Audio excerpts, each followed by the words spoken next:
বিনির্দেশে যখন যারা ভারপ্রাপ্ত চেয়ারম্যান আগামী রাষ্ট্রনায়ক দেশে আসবে, আমরা আপনাদের ওনাকে হাতকে শক্তিশালী করে আগামীতে বাংলাদেশ জাতীয়তাবাদী দলকে জয়যুক্ত করে ইনশাআল্লাহ আপনাদের 31 দফা ভিতরে যা লেখা আছে ইনশাআল্লাহ উনি পরিপূর্ণ করবেন। সেখানে আপনাদের সহযোগিতা লাগবে। আপনাদের সহযোগিতা ছাড়া আমাদের এখানে দেশ উন্নয়নের কোনো সুযোগ নেই।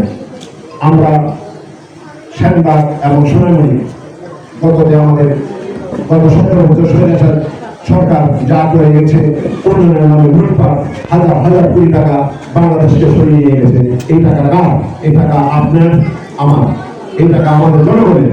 এই টাকা বিদেশে পাচার করে তারা এখন শান্তিতে ঘুমাচ্ছে এবং ইন্ধন দিচ্ছে। ওই টাকা কিছু টাকা দিয়ে আমাদের এখানে ইন্ধন দিয়ে কিছু বিশৃঙ্খলা সৃষ্টি করার চেষ্টা করছেন। মাননীয় ভাইরা, আমরা আগামীতে বাংলাদেশে বর্তমান যে অন্তর্বর্তী সরকার আছে, আমাদের 17 কোটি মানুষের চাহিদা, মনের কথা, আমরা সবাই একজন গণতান্ত্রিক সরকার চাই। ওই গণতান্ত্রিক সরকার, যে গণতান্ত্রিক সরকার মানুষের প্রতিনিধি পাবে, ওই গণতান্ত্রিক সরকার একমাত্র বাংলাদেশ জাতীয়তাবাদী দল হতে পারে।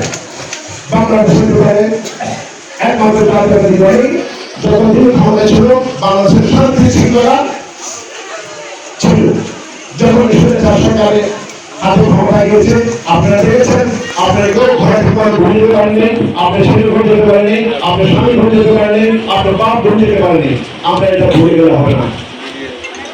আমরা এখন মনে রেখে আগামীতে এর দ্বিতীয়বার জনগণ স্বৈরাচার সরকার ক্ষমতা আসতে না পারে আমরা ওইদিকে নজর রাখতে হবে এবং দেশ উন্নয়নে আমরা সবাই একে অপরকে হাত বেড়ে দিতে হবে।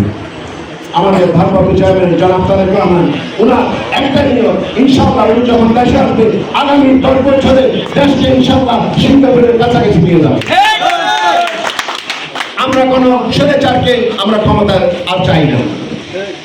আমাদের যারা সিনিয়ররা এখনো গত 15 বছর 20 বছর দেশে ওনারা ক্ষমতায় ছিলেন, আমি